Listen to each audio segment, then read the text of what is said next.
kesempatan untuk memperbaiki dan memperbanyak ibadah dan ketaatan kepada Allah Subhanahu wa Ta'ala. Satu hari yang Allah berikan kepada kita jemaah itu merupakan kesempatan yang sangat berharga untuk menjauhi neraka Allah Subhanahu wa Ta'ala. Dan dalam Al-Quran ternyata mereka yang sudah tidak mendapatkan nikmat kesempatan untuk bisa beribadah lagi di alam dunia ini, mereka ingin balik ke dunia ini walaupun hanya sekejap dalam waktu yang sangat singkat. Maka tentu saja nikmat kehidupan, kesehatan, kesempatan, keamanan, dan waktu yang luang yang Allah berikan kepada kita syukuri dan kita usahakan untuk menambah keberuntungan kita di akhirat kelak. Dan tentu juga sekali lagi dengan tidak meninggalkan dan melupakan dunia kita para jamaah. Nah, Ikhwanuddin rahimani wa rahimakumullah jami'an, kita sudah tahu dalam kehidupan kita di dunia ini begitu banyak profesi, begitu banyak pekerjaan. Allah Subhanahu wa Ta'ala berfirman di dalam surah Al-Lail, "Inna sa'yakum lasyatta." Sesungguhnya usaha-usaha kalian itu berbeda-beda. Di dunia ini para jemaah, usaha pekerjaan manusia untuk kehidupan dunia ini bermacam-macam. Ada yang sebagai pedagang, ada yang sebagai pegawai, ada yang petambak, dan yang lain-lainnya berbeda-beda. Ada yang jadi dokter, ya. Nah, untuk urusan akhirat, usaha manusia itu juga berbeda-beda para jemaah. Berbeda-beda. Nah, sebagaimana untuk pekerjaan dan usaha dunia kita yang berbeda-beda dan akan mendatangkan keuntungan yang berbeda-beda, begitu juga untuk usaha akhirat. Untuk usaha akhirat, kalau di dunia dengan profesi ini, ya, kebaikan yang akan didapatkan seperti ini. Kalau dia jadi ini seperti ini, gitu ya. Maka tentu akhirat juga seperti itu. Setiap manusia memiliki kemampuan yang berbeda-beda, dimudahkan untuk melakukan amalan akhirat juga dengan berbagai macam cara. Dan itu juga yang akan membedakan derajat kita semua nanti di akhirat kelak. Allah berfirman dalam surat Al-Mulk, "Alladzi khalaqal mauta wal hayata liyabluwakum ayyukum ahsanu amala." Dialah Allah yang menciptakan kematian dan kehidupan untuk menguji kalian di antara kalian itu siapa yang paling baik amalnya. Siapa yang paling baik amalnya. Tadi kan untuk dibalas ya, tadi malam dibalas setiap perbuatan dengan adil dan setimpal. Maka orang yang berbuat baik dibalas dengan kebaikan, dan kebaikan yang dilakukan di akhirat itu berbeda-beda, bermacam-macam. Nah, maka para jemaah, kalau kita coba melihat profesi, ya, pekerjaan akhirat yang paling baik itu kira-kira yang mana? Ya, pekerjaan dunia kita kan sudah tahu, ya. Kita sudah tahu. Untuk akhirat seperti apa? pekerjaan, profesi yang terbaik untuk kebahagiaan dan kemuliaan di akhirat. Maka secara mudah kita bisa melihat apa yang Allah berikan kepada makhluk-makhluk atau manusia-manusia yang paling Allah cintai, gitu ya. Karena kita akan memberikan yang terbaik untuk orang yang kita cintai. Maka Allah yang maha baik, maha penyayang, tentu lebih daripada itu. Allah akan memberikan pekerjaan yang terbaik kepada manusia-manusia yang paling Allah cintai. Mereka lah para nabi dan rasul Allah Subhanahu wa taala, dan termasuk kecintaan kita, saudara kita Nabi Muhammad sallallahu alaihi wasallam. Profesi beliau, pekerjaan beliau, tugas beliau untuk akhirat adalah mendakwahkan, menyebarkan agama Allah Subhanahu wa taala, memperjuangkan agama Allah Subhanahu wa taala. Ini tugas para rasul. Inilah tugas yang paling mulia, dan inilah yang insya Allah paling memberikan atau paling banyak memberikan kebaikan dan kemuliaan di akhirat. Gitu ya. Nah, jamaah sekalian, itu derajat kenabian tidak bisa ditempuh, tidak bisa diusahakan. Walaupun kita beribadah dengan begitu hebat, satu kali kita ibadah, itu tetap tidak bisa langsung naik derajat kita menjadi nabi. Karena nabi, rasul itu pilihan Allah Subhanahu wa taala. Maka kita tidak bisa mendapatkan keutamaan seperti itu. Akan tetapi kata Tuhan, dan semoga kita sama-sama dirahmati oleh Allah Subhanahu wa taala, kita insya Allah tetap bisa dapat kemuliaan itu dengan mengikuti profesi dan pekerjaan dari para nabi. Saya minta ulang ayatnya di dalam Qul hadhihi sabili. Katakanlah wahai Muhammad sallallahu alaihi wasallam, sampaikan kepada umatmu, hadhihi sabili, inilah jalannya Rasulullah sallallahu alaihi wasallam. Ad'u ila Allah, menyeru kepada Allah, ala basirati, di atas petunjuk, di atas petunjuk. Jadi berdakwah dengan ilmu. Setelah belajar maka dia mendakwahkan. Dari tegas lagi, ana wa man ittaba'ani, aku dan orang-orang yang mengikuti aku, dan orang-orang yang mengikuti aku. Jadi mereka yang paling layak untuk dikatakan mengikuti Rasulullah, tentu dengan yang lainnya kita mengikuti ya, tapi yang paling pantas untuk disebut sebagai mengikuti Rasulullah adalah mereka yang mengikuti jalannya Rasulullah Shallallahu Alaihi Wasallam dengan memperjuangkan agama Allah Subhanahu wa taala.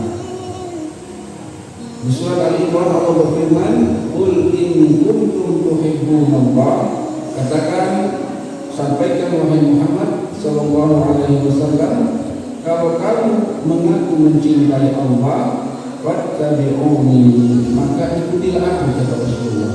Yuhibbukumullah, maka Allah akan mencintai kalian. Wa yaghfir lakum dzunubakum, dan akan mengampuni dosa-dosa kalian. Jadi ketika kita mengikuti Rasulullah Shallallahu Alaihi Wasallam dari berbagai macam sisinya, ya, terutama dari sisi perjuangannya, maka Allah akan mencintai kita. Allah akan mencintai kita. Kalau sudah Allah yang Maha Penyayang dan Maha Baik mencintai seseorang, tentu orang tersebut akan berada atau mendapatkan berbagai macam kebaikan-kebaikan. Jadi para jemaah, sebenarnya cukup satu itu sudah menjadi alasan yang kuat, terutama yang besar bagi seseorang untuk mengikuti Rasulullah Shallallahu Alaihi Wasallam. Karena sebenarnya di dunia ini yang kita butuhkan dan kita punya itu hanya Allah, gitu ya.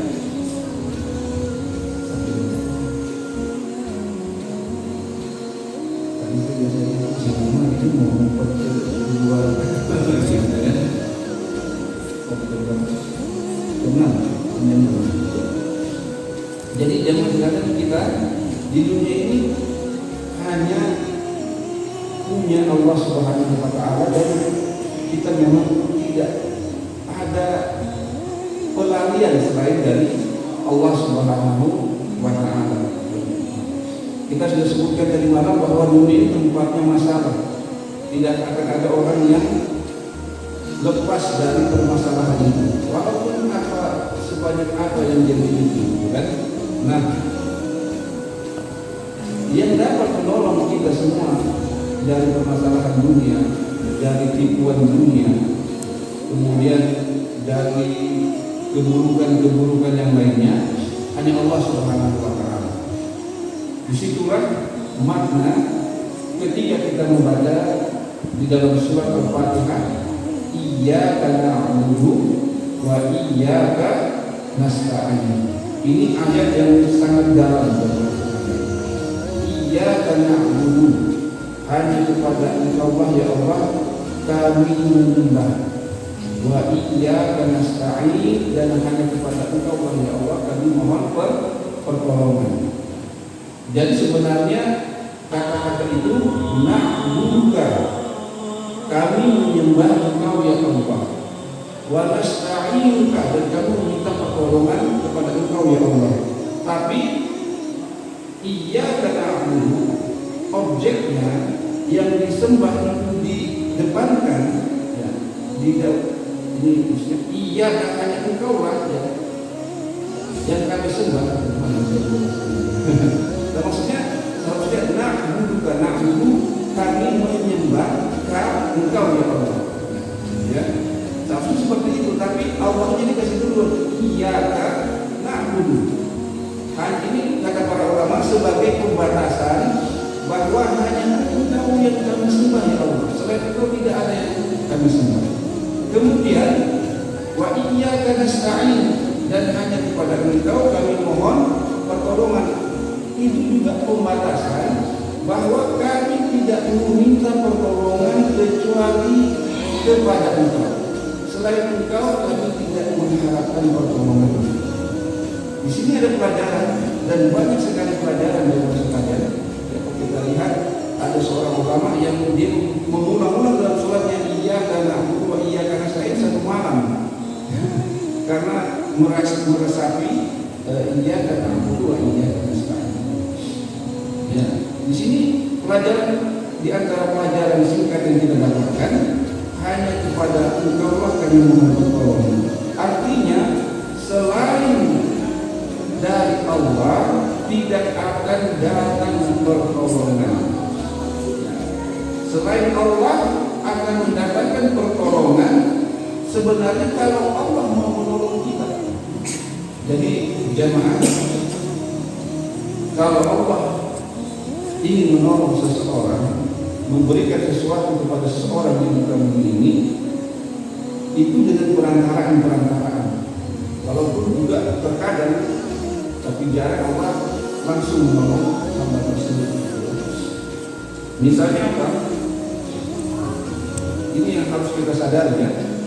Kita keadaan manusia itu tidak berubah dari dalam rahim ibu sampai sekarang itu kita tidak berubah jemaah. Ya, di dalam rahim ibu kita tidak bisa apa-apa, ya kan? Tapi kita butuh asupan gizi. Kita masih di dalam rahim.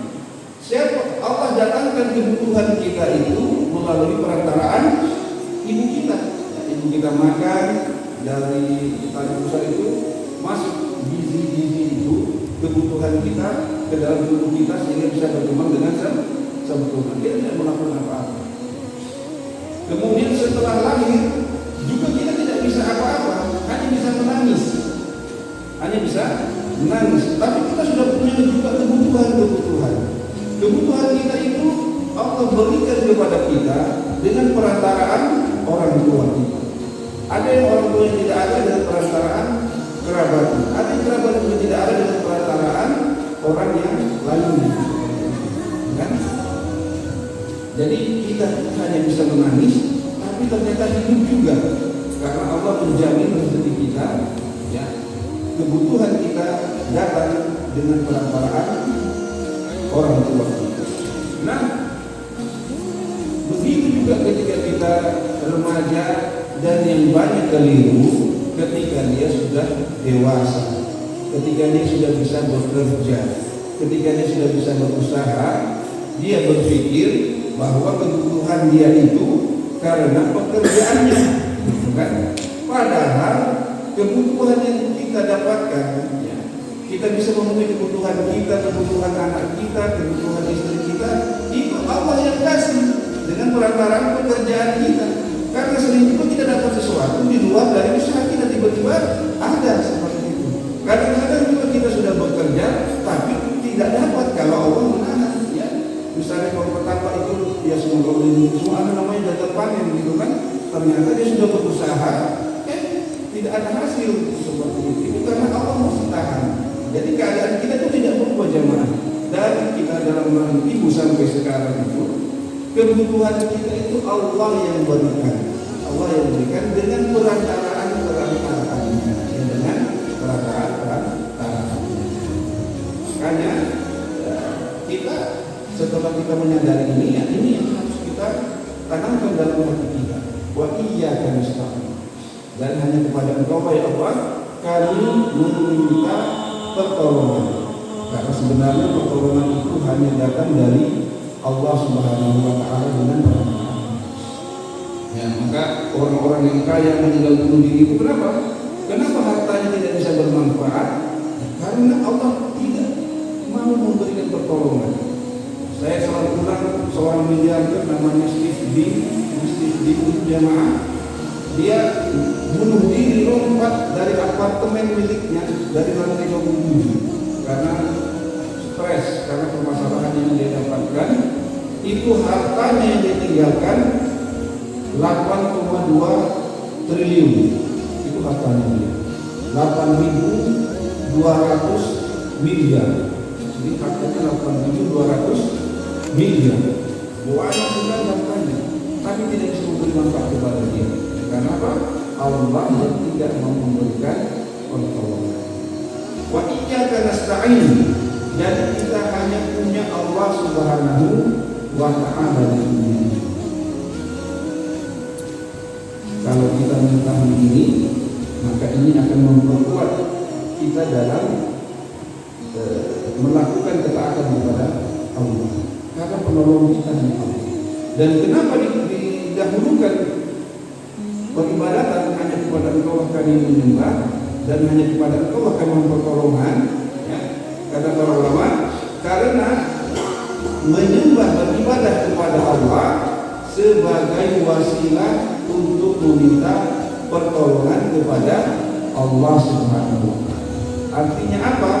Kita yang butuh Allah, mari perkuat ibadah dan ketaatan. Gitu ya. Jadi kalau sudah Allah cinta kepada seseorang, maka sebenarnya selesai urusannya di dunia. Allah yang lebih mengetahui apa yang dia butuhkan, apa yang terbaik untuk dirinya. Gitu ya. Di surat Al-Baqarah misalnya tentang orang yang berdoa, Allah berfirman, wa idza sa'alaka 'ibadi 'anni fa inni qarib. Kalau ada yang bertanya kepadaku wahai Muhammad sallallahu alaihi wasallam, katakanlah aku ini dekat. Ujibu da'watad da'i idza da'an. Aku akan mengabulkan permohonan orang yang berdoa kepadaku. Tapi apa kata Allah? Wal yastajibu li wal yu'minu bi. Tapi hendaknya dia juga kalau mau dikabulkan doanya, dia juga penuhi apa-apa yang aku perintahkan kepada dirinya, dan wal yu'minu bi, dan beriman kepada Allah Subhanahu wa taala. Gitu ya. Jadi para jamaah yang semoga sama-sama dengan Allah, kalau kita baca surat Al-Fatihah, iyyaka na'budu wa iyyaka nasta'in, hanya kepada Allah kami menyembah ya Allah, dan hanya kepada Allah kami bertolongan. Ingat ini. Nah, kita hanya punya Allah Subhanahu wa taala. Tidak ada pertolongan selain dari Allah Subhanahu wa taala. Itu efeknya dia akan membuat kita semangat ibadah dan takut untuk bermaksiat. Kenapa? Kita mengatakan kalau saya bermaksiat Allah akan murka kepada saya, ya, maka tidak ada pelindung bagi diri saya. Gitu ya. Nah, jadi dari orang yang mengikuti Rasulullah SAW, maka dia akan dicintai oleh Allah, dan jalan Rasulullah SAW adalah menolong, memperjuangkan agama Allah Subhanahu wa taala. Perjuangan pertolongan kepada agama Allah itu terus sampai kiamat nanti jemaah sekalian. Karena itu Allah terus memanggil dalam Al-Qur'an, ya ayyuhalladzina amanu kunu ansarallah. Wahai orang-orang yang beriman, ya, jadilah kalian penolong-penolong agama Allah Subhanahu wa taala. Gitu ya. Nah, ikhwan fillah rahimani wa rahimakumullah jami'an, ada satu kaidah yang sangat penting yang disebutkan oleh para ulama, yang kaidah ini berdasarkan oleh dalil yang sangat banyak, ayat-ayat Al-Quran dan hadis-hadis Rasulullah yang begitu banyak. Imam Ibnu Qayyim rahimahullah ta'ala mengatakan, mereka para ulama berkata bahwasanya Al-Quran dan As-Sunnah telah menunjukkan lebih dari 100 dalil, yang menerangkan tentang dalil ini jamaah sekalian. Dan hal ini juga sesuai dengan syariat maupun kenyataan di dalam dunia. Kaidah itu adalah al-jaza'u min jinsil amal. Balasan itu sesuai dengan jenis perbuatan kita. Ya. Jadi banyak sekali. Misalnya Allah berfirman, ya Adam anfik unfik alaik. Wahai anak Adam, berinfaklah. Balasannya apa? Aku akan berinfak kepadamu. Jadi berinfak balasannya, aku akan berinfak kepadamu. Waman satara musliman satarallahu yaumal qiyamah. Siapa yang menutup aib seorang muslim, maka Allah akan menutup aibnya pada hari kiamat. Untuk keburukan misalnya Rasulullah bersabda, man darra musliman darallahu bih. Siapa yang memudaratkan, mencelakakan seseorang, maka Allah yang akan mencelakakannya. Wa man syaqqa syaqallahu alaihi. Siapa yang mempersulit, maka Allah akan persulit dia. Gitu ya. Jadi kaidahnya itu, kita berikan kebaikan kepada manusia, maka balasannya Allah yang akan memberikan kebaikan kepada kita. Kita memberikan keburukan kepada manusia, balasannya Allah yang akan memberikan keburukan kepada kita. Misalnya Allah berfirman, wa makaru, mereka membuat makar kepada manusia, gitu kan? Membuat keburukan tersembunyi. Wa makarallah, balasannya apa? Allah yang membuat makar kepada mereka. Wallahu khairul makirin, dan Allah itu sebaik-baik pembuat makar. Ini kaidahnya. Al-jaza'u min jinsil amal. Balasan itu sesuai dengan jenis amal dan perbuatan yang kita lakukan. Dan ini di dunia dan di akhirat. Ya, di dunia dan di akhirat balasannya. Maka jamaah yang sama-sama dirahmati oleh Allah Subhanahu wa taala, ketika kita menjadi orang-orang yang berdakwah kepada Allah, kita bersatu bersama-sama, tolong-menolong, karena itu memang perintah Allah.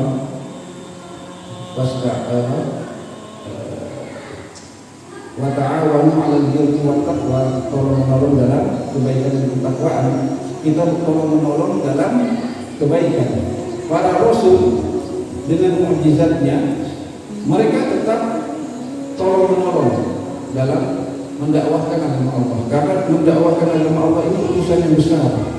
Urusan yang besar. Kita tolong-menolong dalam agama Allah, kita bermusyawarah. Ini kan sebelum ada kegiatan ini ada musyawarahnya.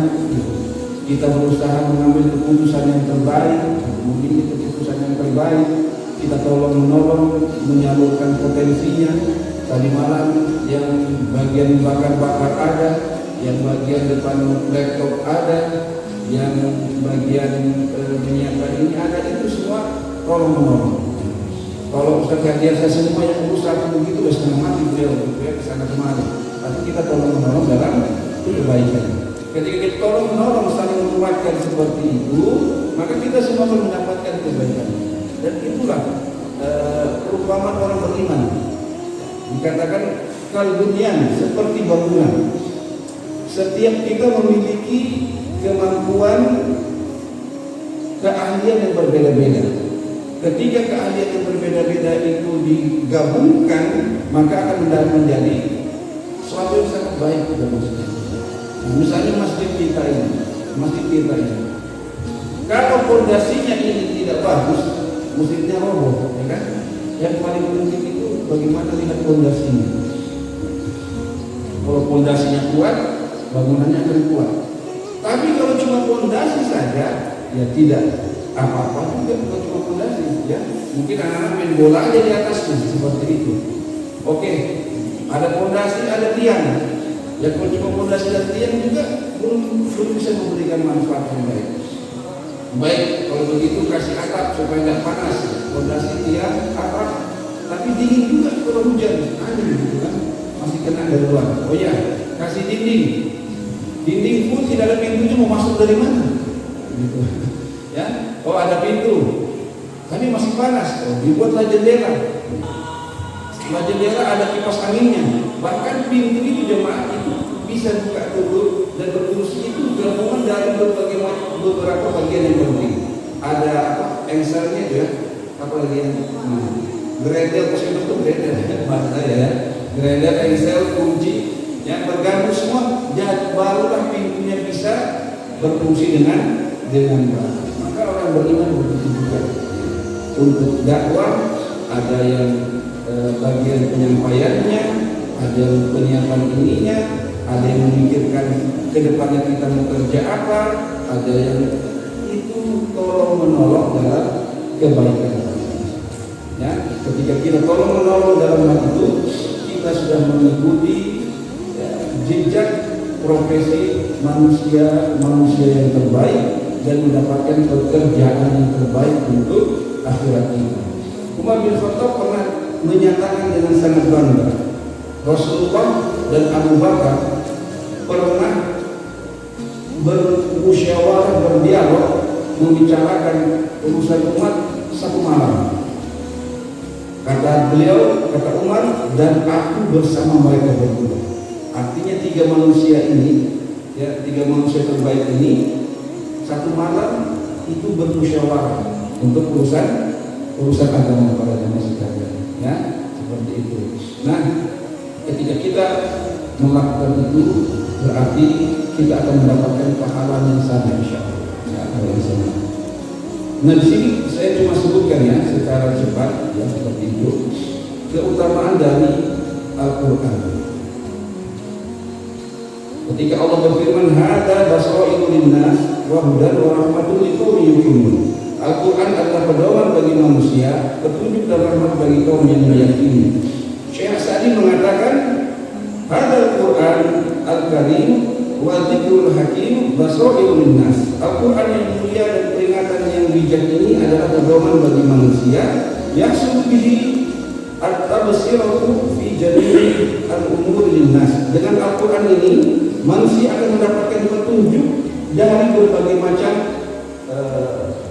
apa-apa yang ingin dia ketahui, atau mendapatkan petunjuk dari segala macam yang ada di dunia ini dan berbagai macam urusan-urusannya. Wa yasulu bihi al-intifa' mu'min, maka orang-orang yang beriman percaya kepada Al-Qur'an akan mendapatkan manfaat. Jadi Al-Qur'an bertunjuk, tapi akan memberikan manfaat orangnya beriman. Dan tidak cukup dengan beriman, dengan mempelajari dan mengamalkannya, ya, apalagi kalau dia mengajarkannya.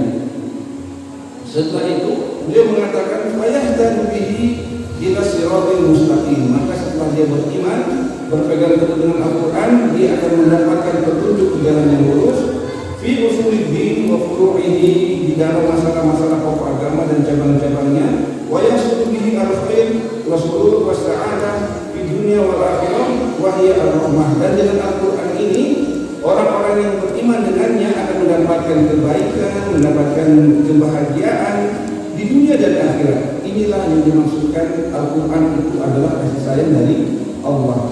Fatasku bihim nufusuhum, dengan Al-Quran tersebut, ya, setelah mereka mengimaninya, mempelajarinya dan mengamalkannya, jiwa-jiwa mereka akan menjadi bersih. Watasdadu bihi uquluhum, akal-akal sehat mereka juga akan bertambah. Wa yazidu bihi imanuhum wa yaqinuhum, dan akan bertambah keimanan mereka, ya, meningkat, ya, keimanan mereka dan keyakinan mereka yang masukkan. Jadi ini sedikit tentang keutamaan Al-Qur'an, ya. Al-Qur'an dengan berbagai macam keutamaannya akan memberikan manfaat ketika seorang mengimaninya, mempelajarinya, kemudian mengamalkannya. Apalagi kalau berusaha untuk mendakwahkannya. Kalau tidak, dia akan menjadi hujjah. Wa taqumu bihi al-hujjatu 'ala man asarra wa 'anahu. Sekaligus itu menjadi hujjah pemberat kepada orang-orang yang menentang Al-Qur'an atau meninggalkan Al-Qur'an. Nah, ikhwani fillah, ini yang kita lakukan. Kita berusaha agar kaum muslimin itu kembali kepada Al-Qur'an. Ya, kita berusaha agar orang-orang itu bisa mendapatkan kebaikan-kebaikan dari Al-Qur'an, kemuliaan dari Al-Qur'an. Kita bermusyawarah, kita berkumpul, ya, bagaimana agar orang-orang ini yang belum paham tentang Al-Qur'an, belum tahu urgensi dan pentingnya dia berpegang teguh dengan Al-Qur'an dan membaca Al-Qur'an, ya, mereka bisa mengetahuinya. Ya. Maka ketika Allah memilih kita untuk menjadi orang-orang yang tolong menolong dalam kebaikan itu, pertahankan. Kita bersemangat, kita bersyukur karena sekali lagi kita sudah mendapatkan pekerjaan yang terbaik untuk akhirat kita dan mendapatkan derajat yang terbaik di sisi Allah, karena kemuliaan di sisi Allah itu dengan ketakwaan. Innama akramakum indallahi atqakum, yang paling mulia di antara kalian adalah yang paling bertakwa. Apapun profesi kita di dunia, untuk dunia, tapi kalau kita mengikuti jalan Rasulullah, kita menjadi orang-orang yang tolong menolong dalam menyuruh kepada Allah, ya, maka insya Allah kita menjadi orang-orang yang paling mulia di sisi Allah Subhanahu wa Ta'ala. Ya, ini sedikit keutamaan dari dakwah tersebut.